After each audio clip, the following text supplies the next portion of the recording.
Rejection is often interpreted as a verdict on our worth, a painful denial of who we are and what we offer. It bruises the ego, undermines confidence, and distorts the mirror through which we see ourselves. But beneath the sting lies a deeper truth. Rejection is not a dismissal of your essence, but an invitation from the unconscious. It is not a closing of doors, but a dismantling of illusions. When you are rejected, what is truly rejected is not your soul, but the persona you have built, the mask worn to fit into the world, to gain love, to avoid pain. In that moment, the psyche seizes an opportunity. It whispers not to retreat, but to awaken. The pain of rejection is the signal that the outer self no longer aligns with the inner truth. The process that follows is not one of repair but of rebirth. This is the beginning of individuation, the unfolding journey through which the true self begins to emerge from beneath the conditioned self. Rejection strips away what no longer serves, often violently, and exposes the parts of us we have not yet confronted, the parts we have hidden in exchange for approval, the parts we thought we had to suppress in order to be accepted. This rupture in our identity, though it may feel like a collapse, is in fact the first breath of the authentic self breaking through the surface. The world teaches us to seek belonging, to adjust, to be chosen. But the psyche longs for truth, not conformity.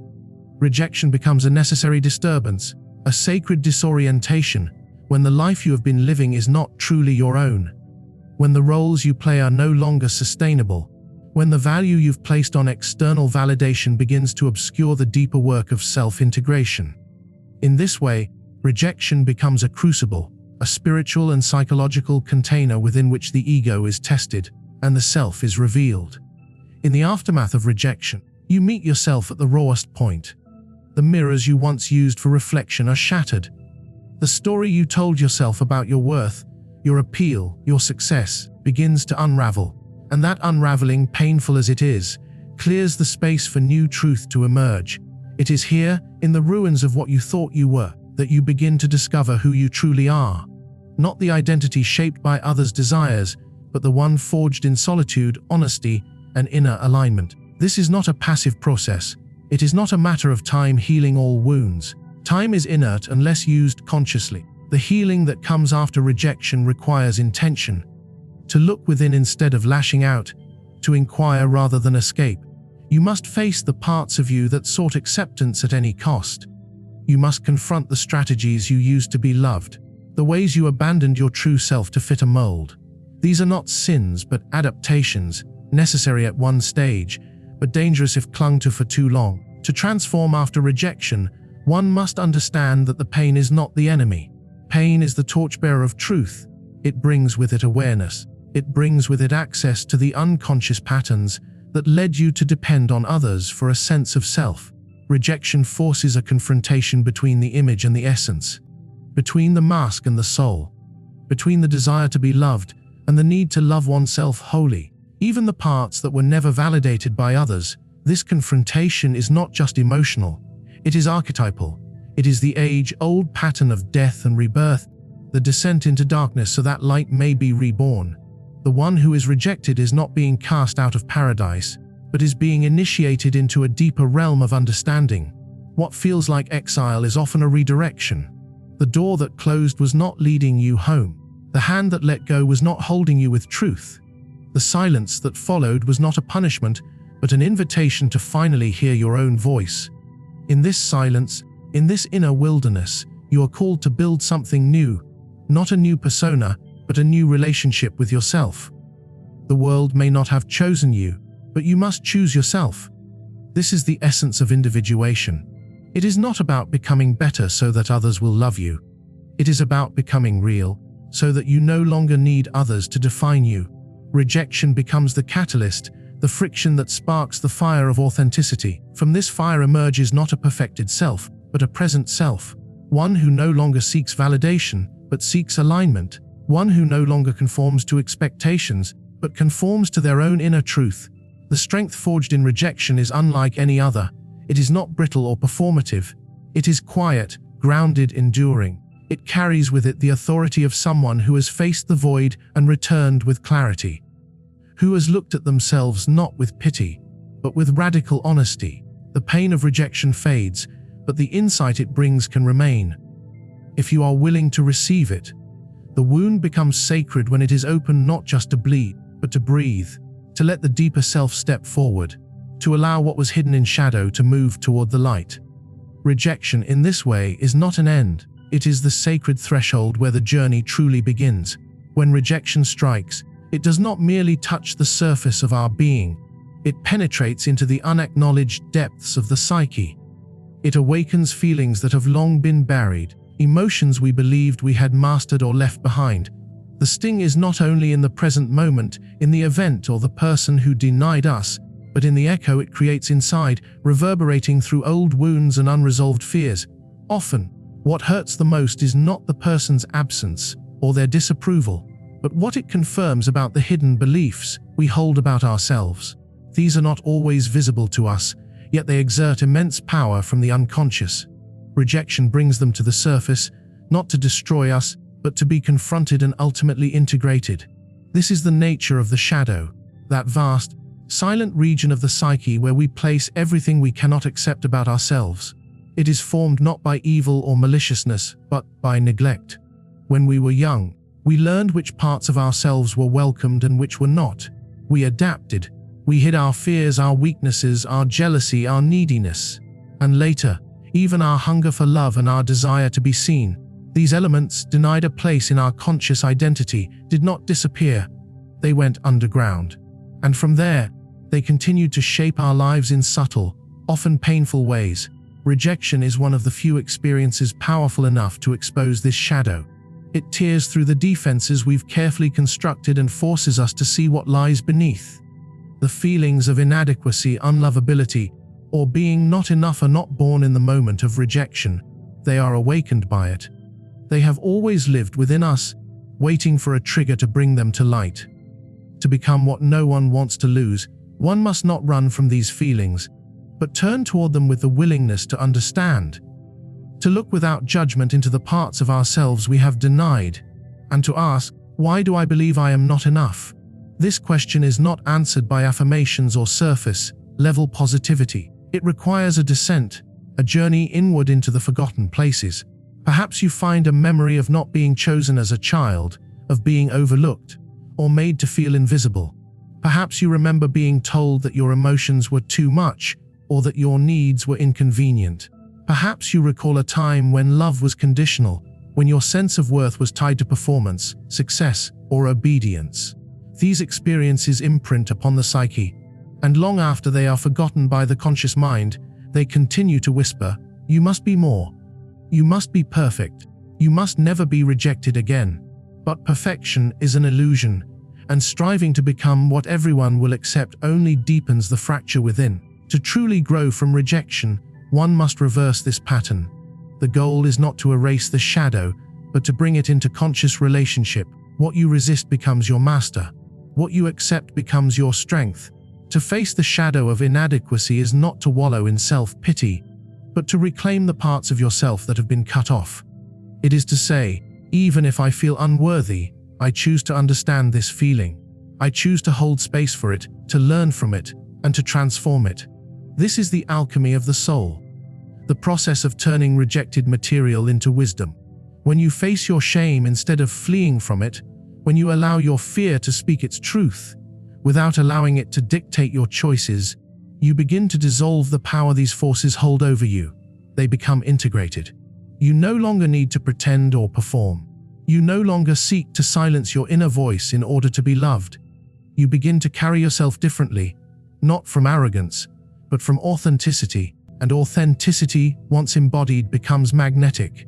What is often most attractive in a person is not their flawlessness, but their groundedness, their ability to be real, to be present, to have walked through their own darkness and returned with self-knowledge. When you meet someone who has faced their shadow, you feel it. There is a stillness, a depth, a strength that does not need to be explained. They do not chase approval, for they have made peace with themselves. They do not fear rejection, for they have survived it, not by hardening, but by softening into truth. To become what no one wants to lose, you must become someone who no longer abandons themselves. The fear of inadequacy begins to fade when you stop trying to silence it and instead ask what it needs. Often, it needs to be seen, heard, held with compassion. You do not become whole by adding more success, more admiration, more validation. You become whole by reintegrating what has been lost. The fear, the doubt, the longing, all of it belongs. And when it is given space within you, it no longer has to seek space outside of you. Rejection often leads people to overcompensate, to work harder, to prove themselves, to appear more desirable, more important, more needed. But this performance is exhausting. It is never enough. Because until you have faced the belief that you are not enough, no amount of achievement will satisfy you. The path forward is not outward but inward. Not more effort but more honesty. Not more pretending but more presence. You become someone others do not want to lose when you have become someone you yourself are unwilling to abandon. This work is slow. It is deep. It often happens in silence, in solitude, away from the gaze of the world. But it is here that transformation occurs. As you begin to see yourself more clearly, you stop needing others to define you. As you integrate your shadow, you become less reactive, less desperate for external reassurance. Your value is no longer in question. It is no longer fragile. And in that quiet confidence, that unshakable wholeness, others will see something rare. Someone who has turned their pain into power, their rejection into renewal, their shadow into strength. Pain, when viewed through the narrow lens of immediate experience, appears senseless. It feels like punishment, a rupture in the natural order of connection, desire, and fulfillment. But this is only the surface. Beneath the ache, the sorrow, the humiliation that rejection often brings, lies something with immense transformative potential. It is not the pain itself that defines you, but your relationship to it. Rejection can be alchemized, not through denial, suppression, or vengeance, but through conscious transmutation. The pain you carry can either harden into resentment or be purified into wisdom. It is this inner alchemy that determines whether you remain chained to the past or rise into a version of yourself that no longer seeks to be chosen, but chooses themselves fully. To understand this transformation, one must look deeply into the function of pain. It is not merely an emotional response to being dismissed, ignored, or excluded. It is a signal, a sacred cry from within, indicating that something once hidden has come to light. Rejection brings to the surface unmet needs, unresolved wounds, and internal narratives that have long shaped our identity without our awareness. The belief that one is unworthy, that love must be earned, that safety lies in control. These beliefs are often invisible until pain sharpens them into focus. In this sense, pain is not the enemy. It is the messenger of what has been disowned in the psyche. It reveals what has been buried beneath layers of pretense, adaptation, and longing. When you are rejected, the initial instinct is often to defend, to prove, to become better in the eyes of others. But this path leads not to wholeness, only to deeper fragmentation. The true task is not to become more appealing, but more aware, more conscious of the roles you have played, the masks you have worn, the compromises you have made in the name of love or belonging. This is where the alchemical process begins. Like the ancient process of turning base metal into gold, it begins with fire, the fire of discomfort, grief, even rage. This is the stage of dissolution where the old identity begins to crack. It is painful, but it is necessary. Without this burning, the deeper essence cannot be revealed. It is easy to resent pain, to see it as unjust. But to the awakened mind, pain is not random. It emerges precisely where it is needed. It marks the edge of your current self and the threshold of a new one. In the alchemy of transformation, you do not bypass the pain. You enter it. You sit with it. You allow it to teach you. You ask it what it has come to reveal. You examine its contours, its texture, its origin, and slowly, something shifts. The pain stops feeling like a punishment and begins to feel like a purification, not because it becomes pleasant, but because it becomes purposeful. As this inner fire continues, the next stage of alchemy begins: separation. You begin to distinguish between what is truly yours and what has been inherited.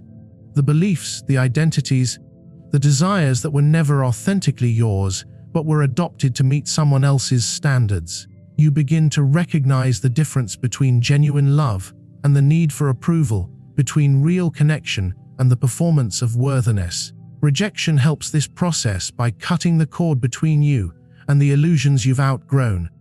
It is not just the loss of another, but the shedding of false selfhood, and as painful as that is, it is also liberating. For what remains is raw material, the truest parts of you, untouched by fear or facade.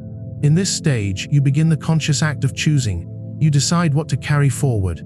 You decide which parts of yourself are authentic, alive, and deserving of a place in your evolving identity. No longer are you shaped by the absence of others. You begin to sculpt yourself from the presence of your own truth.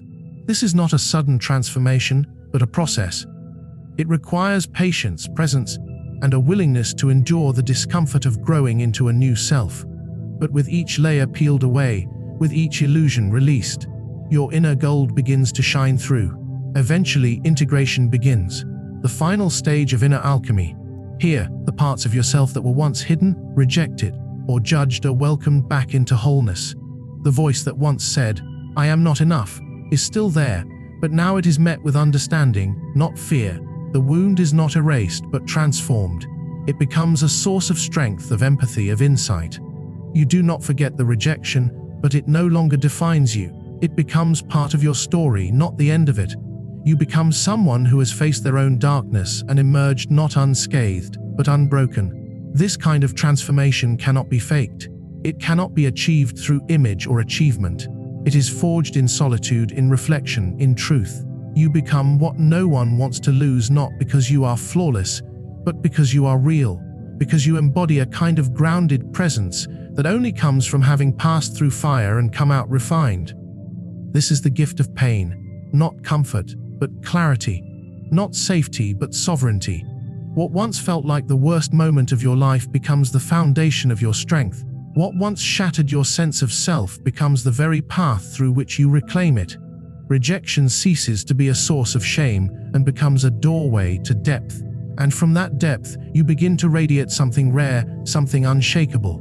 Not a persona, not a performance, but a soul in alignment with itself. That is the true alchemy. Not becoming what others want, but becoming who you were meant to be before the world told you otherwise. The desire to be loved is one of the most fundamental forces within the human psyche. It is ancient, primal, and deeply woven into the structure of consciousness. Yet this desire, when left unconscious or unexamined, becomes a source of distortion. It can lead a person to fragment their soul, to suppress their essence, to perform identities that feel safe rather than real. In the face of rejection, this longing becomes magnified. The wound it creates seems to confirm the old suspicion that to be oneself is not enough. But here lies the paradox. It is only through the courage to fully be oneself, unapologetically, fiercely, wholly, that one becomes what no one wishes to lose. This is not a strategy or technique. It is the outcome of radical inner work. A person becomes truly magnetic when they no longer betray their own soul in exchange for conditional acceptance. To understand this, one must begin by recognizing how often we shape ourselves in response to perceived external standards. We grow up in systems that reward obedience over authenticity, conformity over curiosity, success over soul. We learn early what earns praise and what invites criticism. Slowly, we create a mask, a socially acceptable version of ourselves. This mask is not false in the way that a lie is false. It is a distortion, a narrowing of truth. It reflects only the parts of us that we believe will be tolerated, embraced, or celebrated. And it hides the parts we believe are too intense, too soft, too strange, too different. When rejection occurs, it destabilizes this mask. Suddenly, the very persona we crafted to be acceptable has failed. We find ourselves asking, if I changed myself to be loved and was still rejected, then who am I?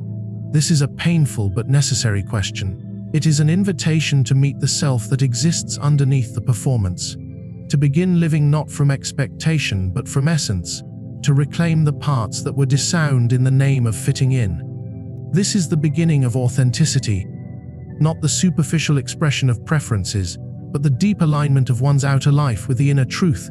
Authenticity requires solitude, not isolation, but a turning inward. A willingness to be still long enough to hear your own voice beneath the noise of the world. Rejection, ironically, often provides this solitude. It forces us to pause, to withdraw, to retreat from the habitual patterns of seeking and pleasing. It is in this retreat that one can begin the real work, not of becoming more likable, but of becoming more whole. The question shifts from, how can I make them stay, to, why did I leave myself? The answers that emerge are often painful. We see where we gave too much, settled too often, silenced too deeply. But these realizations are not tragedies, they are thresholds. They mark the point at which you begin to return to yourself. To live authentically means to risk being misunderstood, to risk being too much, to risk being alone. And yet, paradoxically, it is the only path that leads to true connection. The kind of connection that does not depend on pretense or performance. It means showing up in your relationships not as who you think you should be, but as who you are. With your depth, your wounds, your fire, your silence. It means allowing your boundaries to be clear, your needs to be voiced, your truth to be spoken even when it trembles. This kind of presence is rare, and that rarity is what makes it so profoundly compelling. People are drawn to those who have faced themselves, who have endured their own unraveling and emerged not with certainty, but with clarity. There is something unmistakably powerful about someone who no longer trades authenticity for approval. They move differently. They speak with intention. They radiate a quiet confidence that does not beg for love, but invites it without attachment. This is not arrogance. It is sovereignty. It is the energy of someone who no longer needs to be chosen to feel worthy. Who knows that their value is intrinsic, and that their presence is a gift, not a transaction. This transformation is not instantaneous. It is an ongoing practice, a daily recommitment to living in truth. The world will still offer temptations to perform, to please, to pretend. There will still be moments when you doubt yourself, when you feel the pull to abandon your path for the comfort of external validation. But the deeper you go into yourself, the less seductive those illusions become. You begin to sense the difference between love that sees you and love that uses you, between attention and intimacy, between desire and devotion, and you no longer settle for less than resonance. Becoming what no one wants to lose is not about manipulation, charm, or image. It is about resonance, the unmistakable frequency of someone who is in harmony with themselves. This resonance cannot be faked. It is born from the willingness to feel fully, to live courageously, to embrace the complexity of being human. It is the resonance of someone who has embraced both their darkness and their light, who has stopped trying to be palatable and started becoming powerful, not through domination, but through embodiment. When you embody who you truly are, you no longer fear rejection in the same way, because you know that being rejected for your truth is infinitely better than being accepted for a lie. You realize that not everyone is meant to stay, and that is not a loss but a sorting. What remains is real, what returns is aligned, and what leaves has simply made space for something more honest. In this way, rejection becomes a catalyst for liberation. It reveals where you have compromised yourself, and it gives you the opportunity to stop, to choose differently, to live differently, to stop waiting to be chosen and start choosing yourself in every breath, every word, every act. And as you do, you become the kind of presence the world rarely encounters, the kind of presence that cannot be forgotten, cannot be replaced, and cannot be easily dismissed, because it is not dependent on circumstance or perception. It is rooted in the unshakable ground of self-knowledge, and it reverberates with the quiet, steady power of someone who has nothing left to hide. True power does not shout. It does not clamor for attention or bend to please. It does not need to be constantly affirmed by applause, nor does it wither in the absence of admiration. True power emerges from the silent bedrock of the self, forged not in comfort but in crisis. It is born not from external validation but from the quiet conviction that one's worth is no longer negotiable. After rejection, this is the path that opens. Not to become louder, but deeper, not to become more impressive, but more integrated. To become what no one wants to lose is not to perfect the illusion others want, but to embody the truth they didn't expect to find. Most people respond to rejection by seeking to compensate. They alter their image, modify their behavior, or stretch themselves into newer, sheenier versions of what they think will be acceptable. The psyche, wounded by the pain of being unwanted, often scrambles to patch over the injury with achievement, appeal, or affirmation. But the soul does not heal through compensation. It heals through confrontation, by standing in front of the broken mirror and daring to see the reflection as it is, not as it should be. Rejection invites this confrontation. It strips away the borrowed scripts and leaves us naked before ourselves. This rawness is sacred, even if it feels unbearable, for it is here that the most profound transformation becomes possible. The psyche, like nature, seeks wholeness. Rejection splits us temporarily. It creates a rupture between who we thought we were and who we truly are. In this rupture is the chance to reclaim parts of ourselves that were hidden or forgotten. Parts we once discarded in the hope of being loved. The person who survives rejection with grace is the one who chooses not to run from this split, but to explore it, to descend into the fractured parts of the self and gather them, piece by piece, like sacred relics.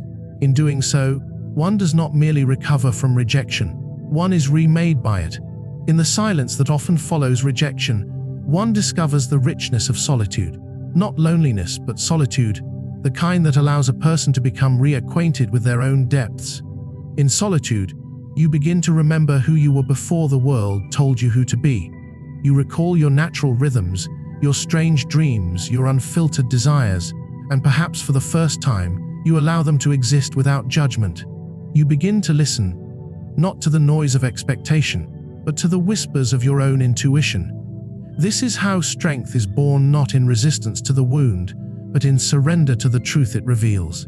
To become someone no one wants to lose, you must first stop trying to be kept. You must walk away from the need to be wanted and walk toward the need to be whole. There is nothing more powerful than a person who is no longer afraid of being alone. Because from that place, every connection becomes a choice, not a compulsion. You no longer attach out of fear or lack, you engage from fullness. And fullness, once tasted, cannot be faked. It is palpable, it is magnetic. Others may not always understand it. Some may even feel intimidated by it, but they will feel its presence.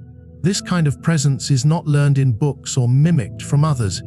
It is cultivated in moments of great pain and great honesty. It is what remains after the ego breaks, after the persona shatters, after the false self dissolves. What emerges is not louder but clearer, not more but real. It is the strength of someone who has walked through rejection and refused to let it harden them. Someone who did not build walls, but deeper roots. Someone who has nothing to prove, because their life is now proof of what was once invisible. The power of self-acceptance. The world chases charisma, but it needs character. It rewards appearance, but it craves authenticity.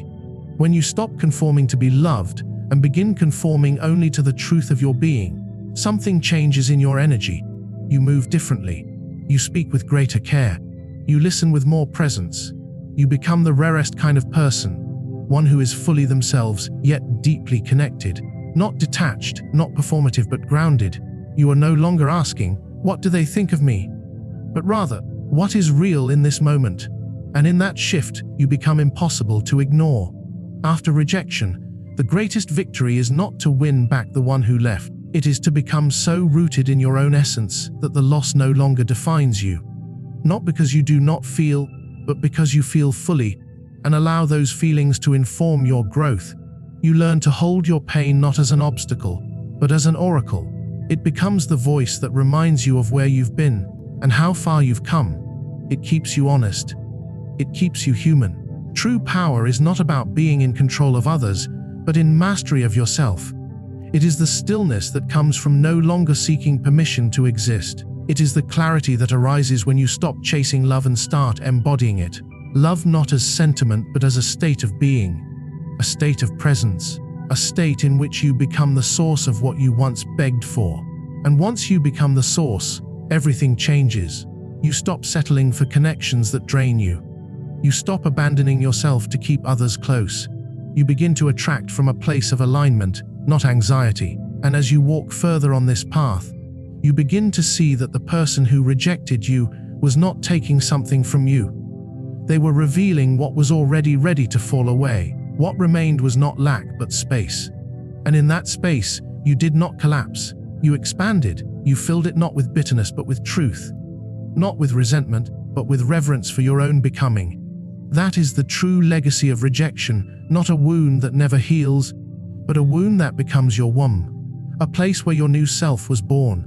The self that no longer fears being lost, because it has finally been found. What begins as rejection often disguises itself as ruin, but in truth it is a rebirth. It is the moment the soul is invited, sometimes dragged into its own becoming. To be cast out is not always a punishment, it is at times a divine redirection, a stripping away of all that was not truly you, so that what is essential might finally emerge. The journey from rejection to reinvention is not an easy one. It requires courage, presence, and relentless honesty. It is not about winning someone back, nor proving your worth to those who could not see it. It is about seeing yourself, not with the eyes of those who left, but with the vision of someone who has returned to the deepest part of their own being. You become what no one wants to lose, not by seeking to be desired, but by embodying your own depth. Not by performing perfection, but by living your truth. Raw, untamed whole. You are not here to be chosen by others. You are here to choose yourself so completely that the world cannot help but feel the gravity of your presence. In doing so, you shift from needing love to radiating it. You cease to orbit around others and become your own center. And from that center you do not chase, you attract. You do not beg, you create. You do not grasp, you offer. Rejection, then, becomes the doorway through which you remember who you truly are. And once remembered, you can never be forgotten, not by others, and more importantly, not by yourself.